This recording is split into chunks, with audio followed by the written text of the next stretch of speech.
Lah, Pak, tulisannya kecil-kecil nggak kelihatan. yang kecil-kecil. Itu tulisannya dah. Oh iya. Bisa diperbesar, Pak. Pak, nanti bisa tolong dikirimkan lewat WA grup juga, Pak. Oh, iya. Nanti di-download di Spada saja biar aktivitasnya biar tambah. Oh ya, Pak, jenengan upload dulu. Ya. Baik, Assalamualaikum warahmatullahi wabarakatuh. Saya ulangi lagi. Waalaikumsalam warahmatullahi wabarakatuh. Alhamdulillah, bersyukur kepada Allah pada minggu ya di tengah waktu libur kita melaksanakan perkuliahan sebagai pengganti hari Senin ya. Jadi mudah-mudahan teman-teman yang tidak menyimak nanti bisa langsung lihat di Spada saja hasil record kita pada pagi hari ini.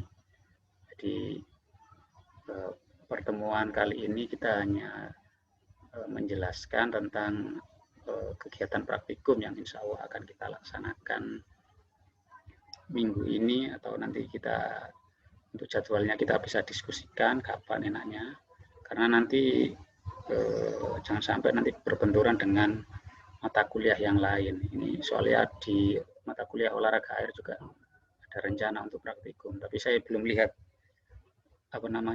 penetapan tanggalnya hari apa. Jadi nanti saya lihat dulu jadwal untuk praktikum dari teman-teman di mata kuliah olahraga air. Baik, kita bahas dulu ya untuk kegiatan praktikum kita. Jadi ada 2 kegiatan praktikum kita ya. Di antaranya adalah proses penanganan cold chain ya, proses rantai dingin terhadap hasil panen ya. Ini nanti kita akan laksanakan praktikum dengan mengawetkan ikan ya dengan proses pendinginan. Nah, proses pendinginan berarti kita butuh peralatan, perlengkapan, bahan-bahan yang akan kita persiapkan dalam melaksanakan praktikum tersebut. Nanti kita jelaskan di pembahasan ya nanti di bawah. Kemudian yang kedua adalah proses teknik pengolahan ya. Di sini ada beberapa pengolahan seperti pengolahan bandeng, pengolahan udang, pengolahan nila. Jadi nanti kita tidak semua kita ambil ya praktikum ini, karena nanti banyak biaya yang akan kita keluarkan. Mungkin hanya pada satu fokus di 2 ikan, misalkan ikan bandeng dan ikan nila ya. Untuk yang di atas kita pakai ikan nila dan ikan bandeng. Kita bagi 2 kelompok, 1 pengawetan ikan nila, 1 pengawetan ikan bandeng dengan proses pendinginan. Nah, terus dari proses pengawetan ini kita lanjutkan proses pengolahan. Ini 2 rantai sebenarnya ya. Praktikum yang kita laksanakan ini 1 bahan baku, tapi kita bisa laksanakan beberapa aktivitas praktikum ya.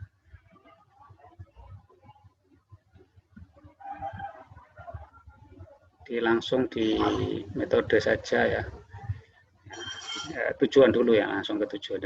Untuk tujuan praktikum ini kita belajar mengawetkan ikan nila dengan metode pendinginan.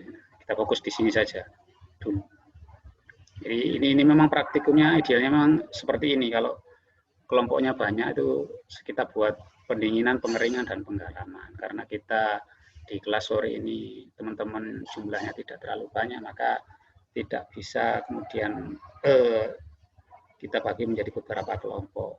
Jadi kalau yang pertemuan yang sebelumnya di kakak kelas jenengan itu kita bagi menjadi beberapa kelompok.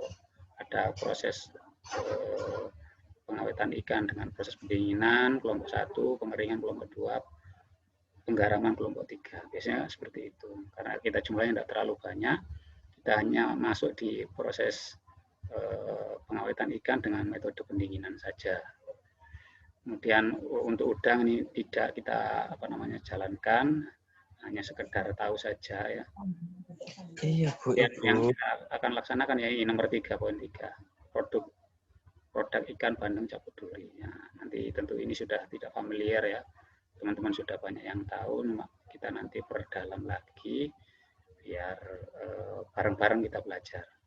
Saya juga baru ya, kemarin juga pernah bisnis bandeng caput duri beberapa kali pertemuan, satu kali siklus kalau nggak salah itu.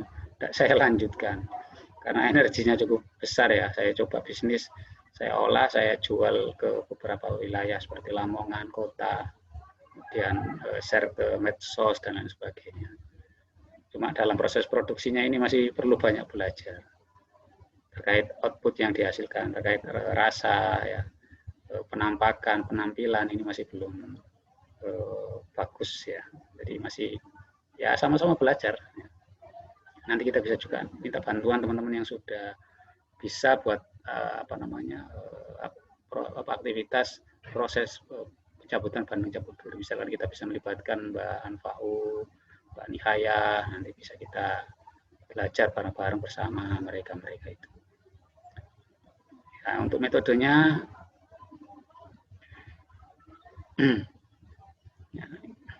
jadi ini semua adalah teori yang harusnya kita lakukan, tapi tidak kita semua ambil ya, hanya beberapa saja. Jadi untuk proses penanganan ikan setelah pasca panen ya, yang harus dilakukan terhadap ikan tersebut adalah melakukan proses pendinginan ya, atau proses pengesan dengan perbandingan ya, ini ya, perbandingannya ini 1:1. Ini sangat banyak ini sebenarnya. Kalau 1:1 ini sudah sangat banyak jumlah ikan dengan es yang kita masukkan ke dalam wadah tempat untuk mengawetkan ikan, ini perbandingannya 1:1. Ini sangat besar. Cuma secara teori seperti itu, tapi aplikasi di lapangan ini juga berbeda. Jadi kalau di lapangan itu lebih detail lagi. Apakah harus 1:1? Ya tidak juga seperti itu, karena terkait melihat kebutuhan kita. Ikan yang kita es itu kita proses berapa setelah proses pemanenan, berapa jam gitu. Kalau dia dari proses pengolahan ya itu tidak terlalu lama, hanya 1 jam, 2 jam itu ya kita tidak kemudian harus dengan perbandingan sebesar ini, bisa 1/4-nya gitu, atau setengahnya begitu. Jadi kita juga tidak anggar teori itu kita telan mentah-mentah semua, tapi kita lihat dulu fakta-fakta di lapangan seperti apa. Nah, kalau misalkan proses yang dilakukan untuk ikan atau produk ikan tersebut untuk diolah itu masih 2 hari misalkan, dan hanya butuh ditampung saja, ya kita juga harus mengimplementasikan teori ini. Kita pakai 1:1. Ataupun misalkan kita mengirim ikan dari dari luar pulau ke Jawa misalkan, kita misalkan dari pulau Kalimantan kita ngirim ikan ke Jawa misalkan, maka aktivitas ini, teori-teori ini memang harus dijalankan, kita terapkan. Memang benar-benar harus 1:1, karena jarak dari pulau Kalimantan ke Jawa ini bisa sampai 1 minggu, bahkan 8 hari misalkan. Jadi ini perlu perbandingan yang sesuai dengan teori. Nah, untuk metode pendinginan ini kita bagi menjadi 2 sebenarnya. Ada pendinginan dengan icing, kemudian ada dengan pendinginan dalam air atau pendinginan kering ya. Ini ada penampungan kering istilahnya ya, bahasa kalau di perusahaan. Ini tampung basah. Tampung kering ini dia proses pendinginannya hanya menggunakan es saja. Baik itu es curah ya, ataupun es gelondongan, ataupun es es maker yang serpihan kayak serbuk itu, kayak apa namanya, pecahan-pecahan itu ya. Jadi kita hanya melakukan proses pendinginan itu murni dengan es saja kalau icing itu. Nah, ini 1:1. Jadi pakai es saja. Tentunya yang paling bawah ini, yang paling bawah didasari dulu dengan es. Ya, misalkan kita menampung ikan dengan berat 1 kilogram, maka kita dasari dulu 0,5 kilogram es. Ya, di paling dasar, kemudian ada ikan, kemudian ada es lagi. Ini untuk itu Pak, apa itu? Berlaku apa itu untuk ikan segar sama yang sudah diolah gitu Pak? Oh ini bisa jadi, ya bisa jadi dibuat dua-duanya juga. Nanti juga ini sebenarnya lebih luas ya, kalau kita dalami lagi di proses produksi itu luas sebenarnya. Tidak pakem sebenarnya ini. Cuma secara garis besar itu perbandingannya seperti ini. Ini paling banyak, istilahnya ini sudah teori yang paling banyak perbandingan ini.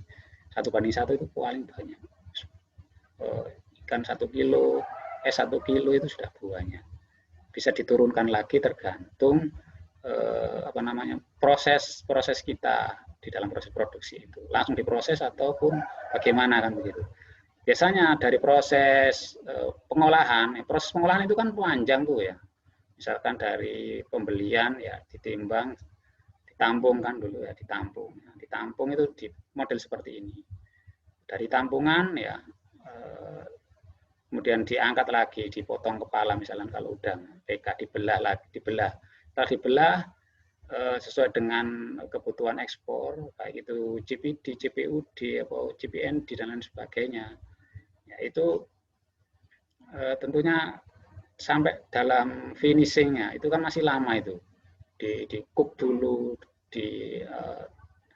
dimasukkan ke lemari pendingin, ya dibekukan, ya, sampai pada proses pembekuan itu kan prosesnya masih lama, perjalanannya itu sampai ke finishing itu. Maka setelah diolah tadi dikeluarkan ususnya, dibelah, dipotong kepala, itu kan dia ditampung lagi. Nah, setelah ditampung diangkat lagi, di-soaking kalau istilahnya di perusahaan, di-soaking, dimasukkan air ke dalam tubuh ikan tadi dengan kadar tertentu ya, bisa sampai 8% air ya, sampai 2,5% air kalau size besar, supaya bisa masuk ke ikan tadi untuk agar dia nambah berat badannya. Setelah itu dibekukan ya, diikat ya supaya dia tidak keluar ya esnya tadi di dalam tubuh ikan tadi. Kemudian dibekukan, di-packing kan begitu. Jadi prosesnya untuk pengesan sendiri masih nyambung terus di proses produksi itu. Tidak hanya satu kali proses pengesan saja, berkali-kali. Ya paling memang harusnya itu standarnya memang dia paling enggak dalam 2 hari itu sudah harus terangkat semua jadi produk. Harus sudah dibekukan di 2 hari itu sudah jadi bahan atau produk gitu. Tidak ditampung ya, 2 hari. Kalau sudah 3 hari 4 hari ini nanti bisa overweight. Jadi kelebihan berat kelebihan air yang masuk ke dalam tubuh ikan karena terlalu lama kerendam air. Nanti seratnya bisa fisiknya itu menjadi pecah, serat-seratnya itu pecah karena terlalu banyak air di dalam tubuh ikan. Bisa naiknya bisa jadi 15% dari berat tubuhnya. Nanti kan kelihatan nanti. Nah, buyer itu akan membaca, loh ini ikannya ini kok sangat tidak, ini kayaknya ikan kecil tapi kok dia berat sekali ya, curiga nanti. Jadi, tapi rata-rata semua perusahaan ikan seperti itu. Nggak tahu itu dalam sudut pandang agama itu bagaimana. Gimana kira-kira pandangan teman-teman sekalian? Kalau ada, ya itu semua rata-rata seperti itu perusahaan ikan itu.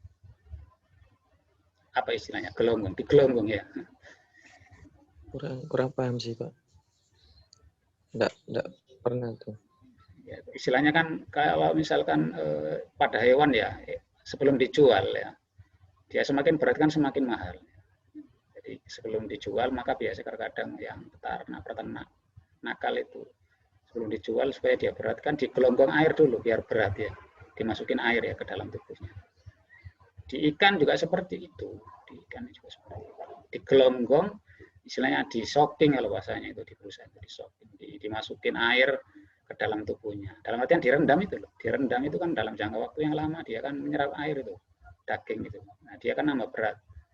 Kalau dia nampungnya lama, otomatis air yang masuk ke dalam tubuhnya kan banyak kan begitu. Setelah masuk banyak dibekukan kan ya. Kan dia terikat. Setelah dibekukan itu baru ditimbang, dikemas. Itu sudah lipat-lipat berapa itu untungnya itu ya. Masukkan 10% air ke dalam tubuh ikan ya gila. 1 kintal jadi 1 kintal 10. 2 kintal menjadi 2 kintal 20. Nah, itu nambah 20 kilo, guys, luar biasa. Ya, ini proses proses pendinginan ini. Tapi tidak pada tampung kering ini. Tapi kalau tampung kering ini tidak akan bertambah beratnya. Karena dia tidak ditambahkan air di dalamnya. Murni dia itu es saja. Karena ini proses biasanya itu prosesnya ini masih lama biasanya. Kalau prosesnya lama biasanya dia tidak langsung diproses diproduksi ya. Dia biasanya hanya ditampung saja. Misalkan tenaga kerjanya di proses produksi itu sedikit misalkan. Diperkirakan tidak akan habis, maka dia biasanya ditampung kering biar enggak terlalu banyak air yang masuk ke dalam tubuh. Tapi kalau biasanya ini diperkirakan habis dalam 1 hari, langsung tampung dengan model pendinginan dalam air atau sealing in water ini.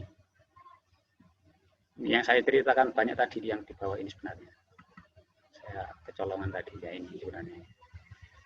Proses soaking ini di proses pendinginan dan rata-rata proses pendinginan itu yang banyak dilakukan adalah proses ini. Ini dilakukan di dalam perusahaan. Banyak yang umum gitu. Kalau yang proses icing ini biasanya dalam rangka proses jual beli ikan ya dalam jumlah yang tidak banyak. Jadi kita jual beli ikan itu ikan kelasnya 10 kilo, 20 kilo ya kita mau jualan di sosmed kita kirim dengan pakai jasa logistik cargo logistik JNT wahana dan lain sebagainya. Biasanya kan kita akan pakai styrofoam itu kan ya. Nah, biasanya untuk proses pendinginannya ini biasanya pakai model icing seperti ini, pengesan. Murni dengan hanya es saja, tidak menggunakan air. Kalau nanti air kan nanti ribet ya. Istilahnya master kartornya ini basah biasanya, ngembes ya begitu ya. Apalagi kalau pecah plastiknya misalkan atau wadahnya tidak tertutup rapi, rapat begitu. Nanti karena kalau di wahana itu kan di logistik itu kan biasanya kan dibolak-balik kadangkala itu styrofoamnya, yang atas ditaruh di bawah dan seterusnya itu.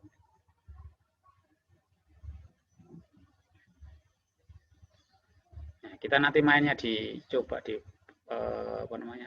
pengesan secara icing ini.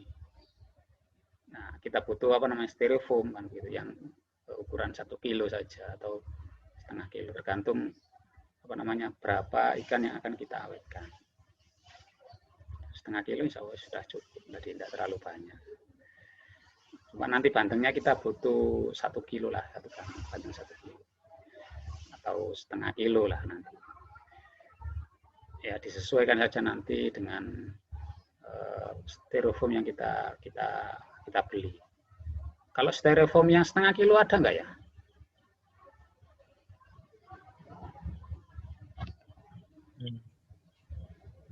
Nggak tahu sih Pak. Nanti kita cari yang paling kecil itu. Ya, yang kecil-kecil itu. Iya, Soalnya saya biasanya kalau kirim-kirim itu ya yang paling enggak yang 5 kilo lah. Misalkan kirim ke Madiun, ke udang seger itu dari tambak saya jala, saya tata yang rapi, kemudian saya masukkan freezer. Setelah beku, Setelah beku saya masukkan ke styrofoam. Saya masukkan es ya, tadi berupa bongkahan. Nah, berupa bongkahan ini saya ikat lagi dengan plastik biar nanti ketika dia cair itu udah sampai ngembes kemana-mana. Itu mainnya ketika mau kita kirim ke tempat-tempat daerah yang sangat jauh. Jadi esnya itu ya, esnya itu udah lepas lagi. Jadi esnya itu kita plastiki gitu loh ya, biar dia nanti nggak sampai misalkan dibolak-balik itu nggak sampai tumpah. Ataupun juga bisa seperti ini mainnya. Tahu apa namanya botol aqua yang kecil-kecil itu? Yang 250 gram atau yang berapa 60 gram 60 mili lah 60 mili atau 100 mili 600 mili atau yang bisa 600 mili bisa yang 100 milian misalkan yang botol-botol Kratindeng kayak gitu ya. Itu kita masukin air ya, kita masukin air dulu ya, kita tutup, nah, kita bekukan ya. Gitu kita setelah itu botolnya kita masukkan di situ di styrofoam itu kita jejer-jejer bagus rapi itu. Setelah itu ikannya kita taruh di atasnya. Jadi nanti ketika apa namanya cair dia esnya itu cair, maka dia tidak akan tumpah kemana-mana. Itu mainnya yang paling bagus itu seperti itu. Cuma apa namanya nanti berat di ongkirnya nanti beratnya tambah ya. Cuma lebih aman. Kalau dulu awal saya pecahin di dalam styrofoam itu. Beli saya pecahin, saya masukkan di situ. Pernah kirim sampel ikan itu ke Bogor itu ya. Sampelnya PKS PLIPB itu ya, Pusat Kajian Konservasi Pesisir dan Laut itu. Waktu saya sampling di Ujung Pangka itu ya, untuk konservasi itu ya, seperti itu. Saya apa namanya? Saya pecahin esnya di styrofoam. Ternyata sampai Bogor itu aduh, orang-orang lab sana itu sampai mengeluh, aduh Pak, tumpah semua, basah semua styrofoamnya, dibolak-balik sama apa namanya, dijago logistiknya, cargo logistiknya, gitu. Ya, enggak salah ya, memang karena sistem yang kita laksanakan ya kurang disiasati. Akhirnya saya waktu dapat pengalaman ketika jual beli es krim di Malang itu, jual beli es krim di Malang itu. Oh, ternyata dibuat seperti itu. Jadi di esnya itu dimasukkan ke dalam botol-botol aqua begitu. Dijejer rapi di styrofoam, kemudian es krimnya ditaruh di atasnya. Disap lagi, terus seperti itu. Jadi walaupun nanti cair itu enggak, airnya kemana-mana, tetap di situ. Mungkin apa namanya uap-uapnya enggak terlalu banyak lah ngembesnya itu. Nah, ini rencana kegiatan kita ya ini. Ya, ini ada kegiatan kita diantaranya satu adalah pendinginan, pengesan dengan icing dengan pendinginan dalam air. Jadi nanti kita buat 2 kelompok lah. Kita bagi kelompoknya menjadi 2, satunya main di icingnya, satu main di pendinginannya. Kegiatannya kita laksanakan 48 jam ya, 48 jam. Jadi nanti kita tentukan. Betul, Pak. Pengemasan. Mana? Yang nomor 1 Pak, pendinginan, icing Pak. Ya, icing. Nah, itu. Ya, kenapa? Itu pengesan. Pengesan. Ya, pengesan icing yang tampung kering tadi loh, yang perbandingan 1:1 yang mana dia tidak ada apa namanya air di dalamnya. Jadi murni es dengan ikan. Yang pendinginan ini dia ada esnya, dia juga ada airnya, dia juga ada ikannya, begitu. Jadi ada 3. Biasanya kan setelah dikasih es kan dia kasih air tuh. Ya, ini biasanya untuk apa namanya dia untuk pendinginan ini dengan jumlah yang banyak. Kalau dia jumlah bahan materialnya itu banyak, itu dia tidak cocok di proses pengesan dengan sistem icing, tidak cocok. Nanti yang paling bawah itu akan hancur ikannya itu. Karena apa namanya? Kena gravitasi kan, berat ya. Misalkan kita tampung 5 ton katakanlah. Di bawah paling bawah es ya. Kemudian yang paling bawah nomor 2 ikan. es lagi, ikan, es lagi terus seterusnya. Yang paling bawah ini tentunya dia tidak akan kuat menahan beban yang di atas, karena dia tidak ada airnya kan begitu, hancur akhirnya rusak, nggak cocok untuk apa namanya penampungan dengan skala yang besar untuk icing itu. Dia hanya skalanya kecil, ya 10 kilo, ya 15 kilo, 20 kilo mungkin bisa, tidak akan sampai merusak ikan yang ada di paling bawah. Kalau pendinginan ini cocok 5 ton, 10 ton nggak apa-apa, karena dia tidak akan hancur karena dia terbantu dengan apa namanya air yang ada di dalam. Ya, Mas paham maksud saya sampai di sini ya? Iya Pak. Jadi tidak hancur. Kalau proses pendinginan tidak akan hancur. Dia dapat menampung dengan jumlah yang besar. Misalkan apa namanya kita kirim dari Kalimantan ke Jawa misalkan, dia 5 ton sampai 10 ton. Nah, itu kalau dia pakai proses pendinginan dengan icing, hancur yang ada di bawah itu karena terlalu berat. Karena nggak ada airnya, kepepet, penyet ya, cemet bahasa Jawa itu cemet yang di bawah itu. Nah, kalau yang pendinginan ini bisa, biasanya nggak sampai dihancurkan, ya berupa balokan begitu, disap-sap gitu. Sampai 5 hari, 6 hari, 1 minggu bisa. Cuma kita nanti ya nggak banyak ya, kita pakai 1 kilo ikan, nila dan bandeng saja ini.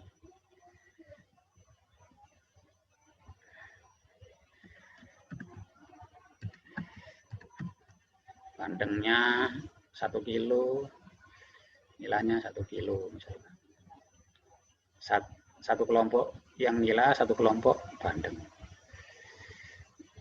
Nah, kita nanti bisa pakai es curah ini. Ini kita siap-siap saja. Nanti untuk strateginya nanti macam-macam, bisa pakai strategi yang saya sampaikan tadi, jadi di model kayak apa namanya, dimasukkan ke dalam botol-botol kecil ya, udah disap, atau langsung pakai es curah di apa namanya, dipukul, diratakan ya, biar bisa rata atau bisa dibuat seperti itu. Nanti saya serahkan sepenuhnya kepada teman-teman untuk teknisnya, kira-kira yang paling mudah itu yang bagaimana ya. Ini juga nanti terkait strategi ketika nanti kita bisnis online jual beli ikan ya, yang biasa saya lakukan ya itu tadi, teknisnya seperti itu biar lebih efektif, bisa dipakai berkali-kali maksud saya ya. Kalau yang sudah dihancurkan gitu kan, aduh, buat lagi, beli lagi. Nah, ini terus kemudian apa yang harus diukur ya, suhu ikan sebelum dan sesudah proses pendinginan. Sebelum dimasukkan kita ukur suhunya berapa, dan setelah 24 jam itu berapa, atau kita buat 8 jam sekali kita ngukur suhunya biar nanti tahu suhu di dalam styrofoam itu berapa. Berat sebelum dan sesudah pendinginan ini juga kita ukur. Nah, ini pengukurannya dilakukan 8 jam sekali. Ini kan kita laksanakan 48 jam. 48 jam itu beri 2 hari ya. 2 hari. Nah, setiap 8 jam kita cek suhunya, perkembangannya seperti apa. Baik dengan proses pendinginan dengan cara icing ataupun pendinginan dengan cara sistem chilling in water. Nah, kemudian nilai organoleptiknya setiap 8 jam sekali. Ini kan bisa kita nilai. Yang seperti yang awal kemarin yang Mas Rifki sampaikan di channel YouTube, ya lah masalah itu. Nah, dengan penilaian seperti itu.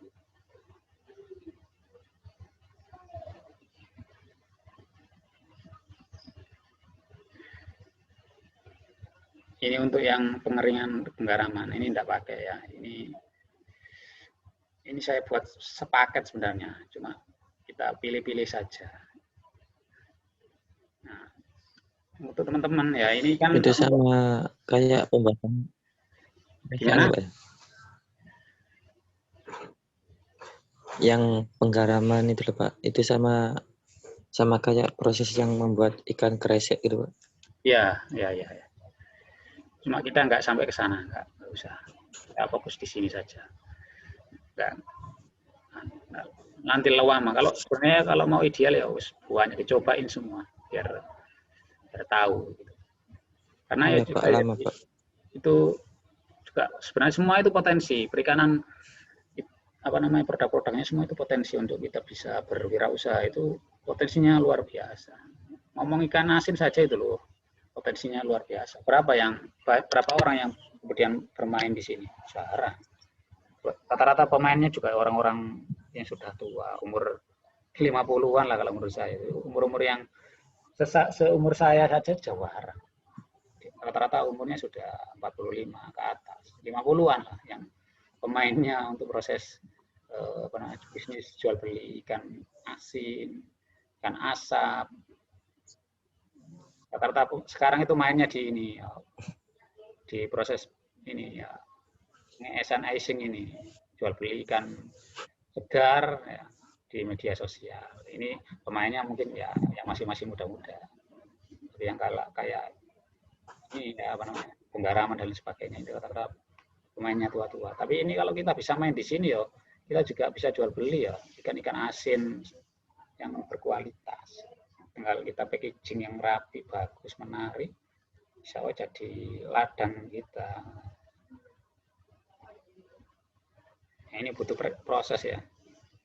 Ini juga saya mau cerita ini terkait bisnisnya teman ini. Ya, saya juga jualkan, mungkin bisa dilihat di status saya, jual beli ikan teri crispy itu. Luar biasa itu, jual beli ikan teri crispy itu. Per hari saya bisa jual 50 bungkus. Satu bungkusnya saya bisa untung 1.000. Nah, kalau 50 ya lumayan, dia dapat 50.000. Sambil di atas sambil ngerjakan tugas, sambil buat materi, share kemana-mana, dapat uang. Nah, kita tinggal di atas di meja kerja kita sudah dapat pemasukan. Saya enggak memproduksi, ada teman ya buat seperti itu, ternyata loh ini kayaknya bagus, kita tester ya. Coba rasanya ini layak ini dijual ya, kita pasarkan. Peluang-peluang ini tidak juga mudah orang semua membacanya. Maka kita mungkin mumpung masih muda, ini perlu dilatih ya. Naluri dagangnya ini harus dilatih. Karena kalau kita terus masih mengandalkan tetap kerja di perusahaan ya, kita tidak tahu ya kondisi ekonomi perusahaan itu tetap eksis jalan. Tidak tahu kita kapan misalkan ada problem di perusahaan, kemudian dikeluarkan dari perusahaan karena sesuatu, ya, kita kan tidak tahu. Nah, harusnya kita coba main ini, coba ya belajar dagang kecil-kecilan, kita di medsos, kita rutin, kita utuni ya, insya Allah dengan berjalannya waktu ya, kita bisa. Tapi butuh kesabaran ya. Kalau di medsos itu ya pengalamannya, kalau saya ditipu orang sampai berjuta-juta ya sudah pernah ya. Bagaimana merasakan manisnya, pahitnya itu sudah merasakan. Ya dari berbagai pengalaman itu menjadi ilmu bagi kita. Ya, nalurinya akan terasa. Ketika ada produk saja, ini bisa dijual ini. Ada apalagi produk bagus bisa dijual, jadikan uang. Dan naluri-naluri itu harus kita asah. Dan relasi itu ya proses bertahun-tahun.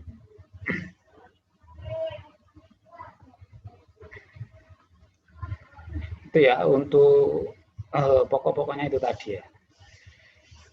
Terus ini kan pendinginan, kemudian yang selanjutnya adalah proses pengolahan bandeng Cabu Duri. Ini yang masanya Mbak Anfa'u itu juga buat seperti ini. Produk-produk seperti ini, RPDTU, CPDTU, dibelah, dipotong kepalanya dan sebagainya. Untuk sebelumnya seperti ini proses pengolahannya. Ya, menarik juga sebenarnya. Cuma ini kelasnya kelas menengah ke atas semua rata-rata produk-produk seperti ini. Ini dijual di, oh mohon maaf, sinyalnya Enggak, Pak. Oke, Pak. ini anu ya, ketutup lagi ya, apa namanya materinya ya, nggak kelihatan ya. Iya, Pak. Tak buka lagi. Iya, Pak, tutup, Pak.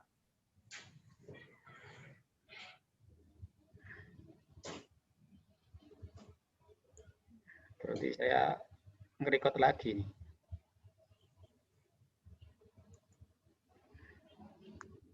Oh, sudah.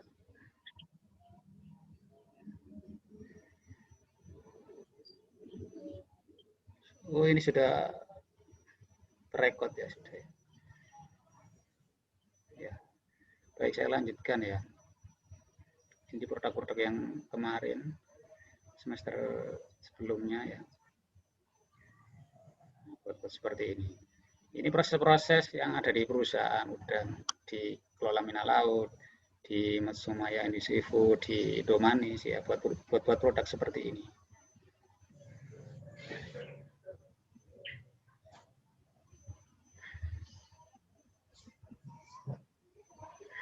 Ini kita masuk di pengolahan ikan bandeng Cabuduri. Langsung ke teknis saja.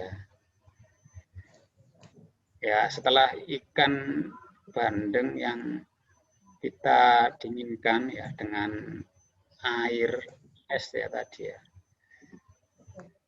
dengan waktu 1 hari ya, setengah hari. Kalau kita nanti pakai 4 sampai 48 jam, berarti kan 2 hari. Maka kita persiapkan ikan dengan kualitas yang bagus. Nanti kalau untuk bandeng Cabuduri itu, kalau bandengnya itu jelek kualitasnya, dalam artian kita beli itu sudah 1 hari ya, sudah 12 jam, kemudian kita dinginkan 2 hari lagi. Nanti waktu kita buat Cabuduri itu nanti terlalu lembek dagingnya. Jadi nanti usahakan dari kita dapat bandengnya itu fresh begitu. Fresh. Mungkin nanti bisa minta bantuan Mas Nadir atau Mas Dimas yang dari ujung Pangka, bisa cari bandeng yang fresh ya, yang dari hasil panen langsung ya, dibeli, kemudian kita dinginkan selama 2 hari ya, ataupun nanti kita lihat juga kondisinya seperti apa. Kalau enggak ngatasi ya terpaksa kita bekukan, terpaksa. Jadi kita nanti menyesuaikan juga, tapi kita juga butuh planning. Bagaimana apa yang harus kita kerjakan itu harus kita planning dulu. Jadi usahakan ikannya segar, langsung dari petani kalau bisa langsung kita ambil, kita dinginkan. Ya kita main seperti tadi itu dengan styrofoam, satu kelompok di styrofoam dengan proses tampung kering, satunya tampung basah. Dengan waktu 24 jam untuk proses parameter yang diukur ya sebelum, sudah ya. Untuk proses organoleptiknya, penilaiannya bisa 8 jam sekali. Nanti bisa Oh iya, Pak. Apa tuh? Tadi proses kering sama basah itu bagaimana, Pak? Nah, proses tampung kering, tampung basah. Jadi ini kan ada 2 kelompok ya. Satu styrofoam, jadi ada 2 styrofoam nanti. Satu untuk tampung kering, satu tampung basah. Oke ya? Yang kecil apa yang besar, Pak? Yang kecil saja, enggak banyak.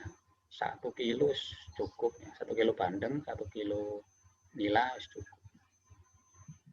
Ya, kemudian untuk proses tampung keringnya, tampung basahnya, perlakuannya, ya tampung kering itu dia perbandingannya ikan sama es saja, 1:1. Jadi tidak ada airnya di situ, tidak dikasih air.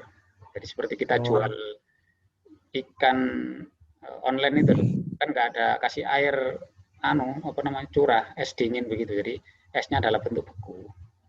Jadi es masih belum cair begitu loh maksud saya. Es tub, es apalah namanya, itu enggak ada, belum cair air esnya itu enggak cair. Berbeda dengan tampung basah. Kalau tampung basah itu dikasih air, dikasih es, juga dikasih ikan. Jadi satu. Berarti sama pas waktu pemanenan ditambah itu Pak ya? Iya, kalau bisa seperti itu. Jadi nanti bisa mainnya langsung ditambah di rumahnya masing-masing juga bisa. Setelah 2 hari, ya setelah 2 hari langsung bisa kita lakukan proses pengolahan bandeng cabut duri misalkan. Oh, berarti ikannya itu pakai bandeng semua Pak? Ada bandeng, ada nila. Nila sendiri, bandeng sendiri. Yang nila itu yang tampung kering atau yang tampung basah Pak? Itu pakai tampung kering saja kalau nilainya. Yang satunya tampung basah, yang bandengnya tampung basah. Kalau bandengnya itu nanti tampung kering, nanti pas waktu proses pencabutan duri itu biasanya sulit, kurang lembek lah, kurang empuk ya proses pengambilannya. Itu juga harus diketahui juga mana yang harus dibuat tampung kering, mana harus dibuat tampung basah. Tampung kering itu fungsinya dia prosesnya masih lama. Jadi hanya ditampung saja, nggak diproses lama. Misalnya kita mau prosesnya mau dicabut durinya masih 4 hari, nah itu biasanya pakai tampung kering. Tapi kalau dia langsung diproses, langsung 1 hari langsung diproses, ya kita pakai tampung basah. Seperti itu. Jadi bandengnya pakai tampung basah, nilainya pakai tampung kering. Nanti dibagi kelompoknya. Tadi kalau salah nanti sudah saya bagi nih kayaknya di bawah sendiri.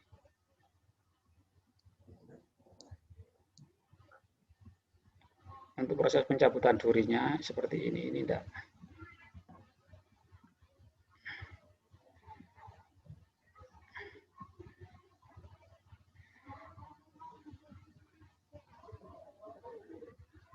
Nah, ini bandeng ketika dikresek, dibelah begitu ya, dibelah.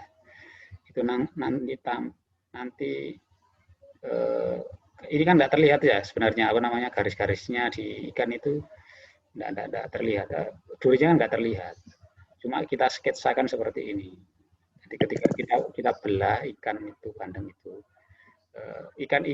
duri yang akan kita cabut itu areanya seperti ini. Di bagian paling pinggir ya, baik kiri atau kanan, atas atau bawah maksudnya. Atas atau bawah. Nah, sekitar berapa? 2 milian gitu. Di swamping. Ini semua duri semua dari sini sampai ke bawah. Ini yang akan diambil, dicabut. Kemudian ada lagi di sebelah, masuk lagi ke dalam. Dia durinya halus. Ini juga kita cabut. Kemudian masuk lagi di bagian paling bawah dari dekat ekor. Ini juga ada, ini halus juga. Ini dari kiri atau kanan. Ini tengahnya. Ini juga seperti itu mainnya. Ini untuk jumlah durinya, ini bagian perut. Bagian perut ada 16 duri. Bagian dada, mana dada itu?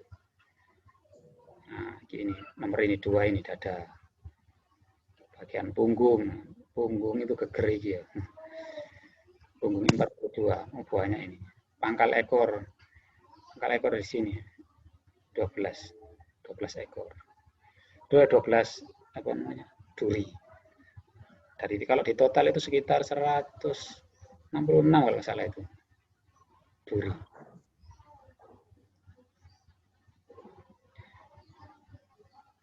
Ini hasil dari teman-teman. Ini produk dari Mas Saiful ya. Tentunya seperti ini.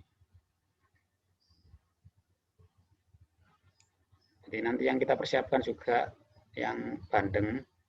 Ya, untuk proses pencabut duri ya nanti jadi satu, jadi semuanya ikut.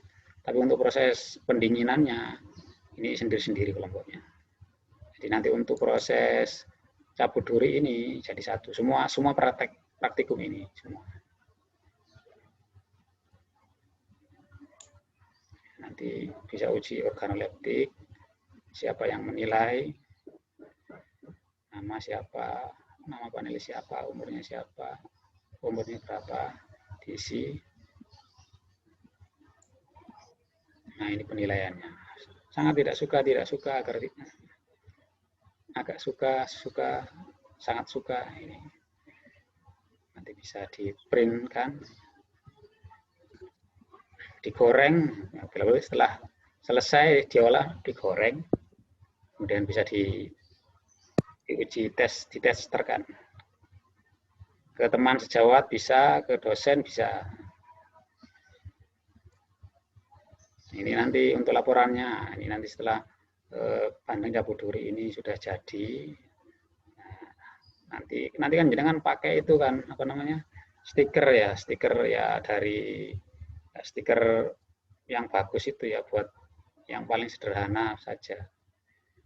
Nggak tahu kalau kayaknya plastiknya masih ada itu ya, plastiknya di Mbak Anfa itu tidak ditanyakan ada atau tidak, kayaknya masih ada banyak itu.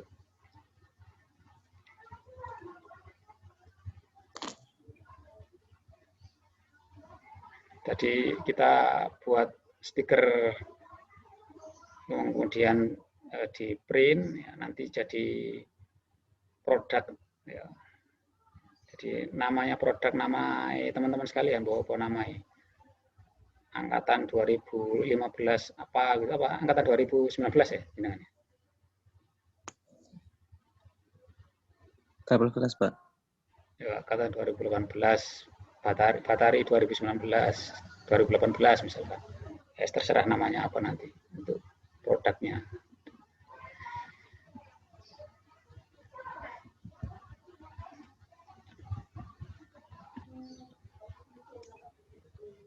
Proses pengolahan nanti dijelaskan lagi.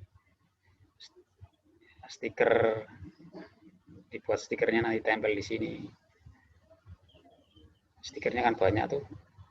Saya kira buat di PowerPoint itu banyak, bisa di print. Lagi kalau buat yang bagus kayak Mas Alan itu tambah bagus lagi. Ini yang kemarin untuk proses penilaian. Nah, ini kan 8 jam sekali itu ya. 0 jam 0 itu seperti apa dinilai. Kemudian jam ke-8 dinilai. Kemudian jam ke berapa, 8 kali 3, 24 ya, 20, jam ke-24 dinilai. Terus sampai jam ke-24. Misalkan nanti terlalu lama, misalkan ya pakai 24 jam saja. Karena terlalu lama. Saya kira untuk 48 jam tidak terlalu lama sih, biar nanti kita tahu nilainya seperti apa. Yang penting kan ini prosesnya saja yang kita ketahui, biar tahu. Untuk hasil ini ya nanti berproses. Ini hasilnya tidak harus bagus banget, enggak. Yang penting kita bisa melewati proses ini, tahu proses.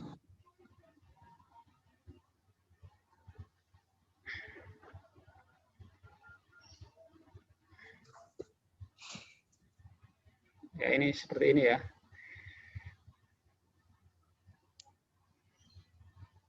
Dokumentasi jangan lupa, praktikumnya.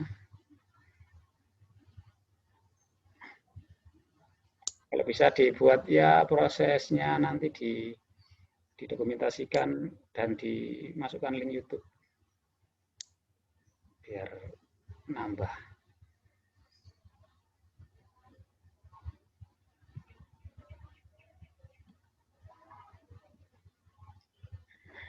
Mungkin seperti itu ya untuk pertemuan kali ini.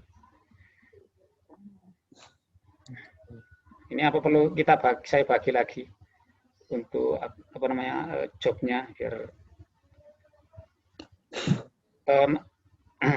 ini untuk kelompoknya sudah jelas ini, Rifki Nadir, Salahuddin Dimas. Mungkin ini di pembelian ikan nila.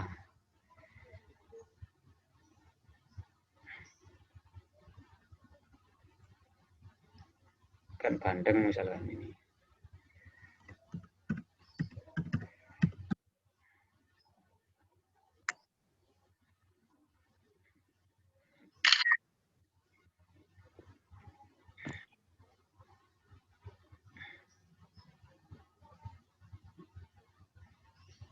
Ini nanti bandengnya tadi berapa? 1 kilo cukup ya?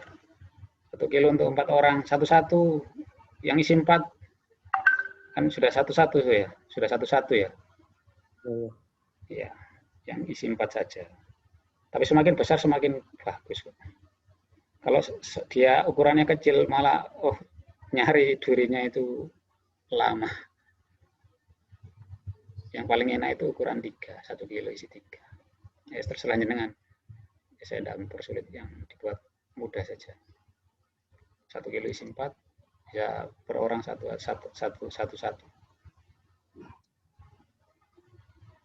Kalau mau belajar, ya 2 kilo. Biar nanti kalau misalnya kok jelek hasil saya, nanti bisa nambah lagi untuk latihan.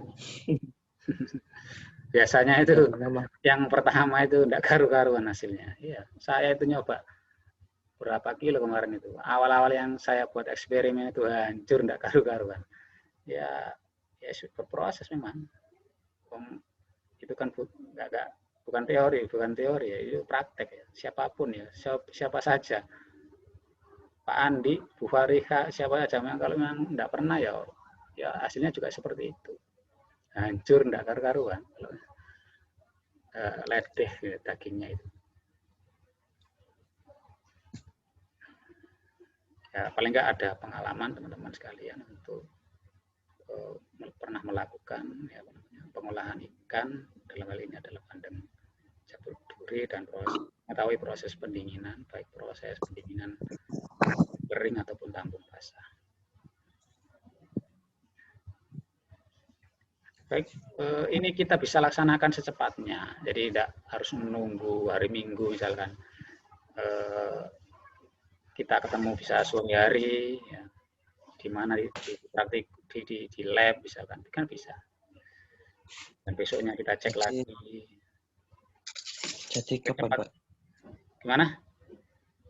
Jadi kapan praktikumnya? Dibuat apa namanya? Kamis. Jumat sore dah.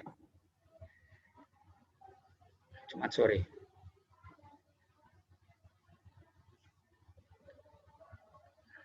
Jumat berarti Jumat, Sabtu, Minggu gitu ya berarti ya.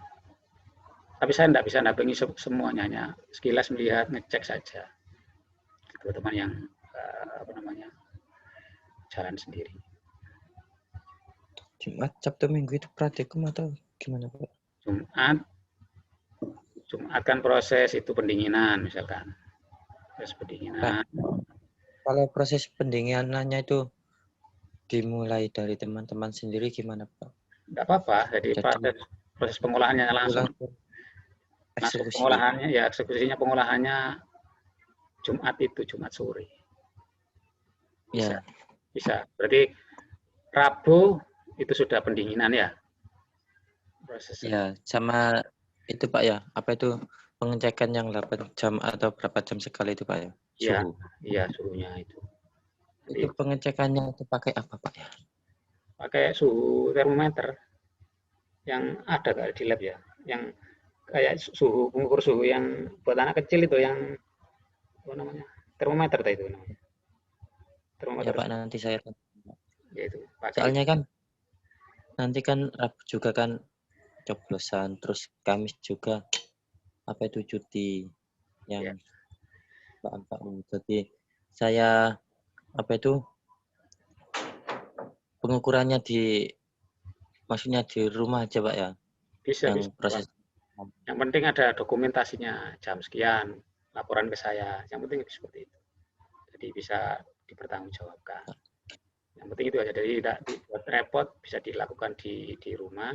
Terus yang sulitnya itu kan yang cabut durinya itu. Kalau nggak didampingi, bingung sendiri itu nanti. Itu yang didampingi sama Mbak Anfau. Saya Mbak Anfau, Mbak Nihaya nanti di sama beliaunya nggak apa-apa. Silakan, saya nggak bisa, nggak apa-apa. Yang penting dokumentasinya.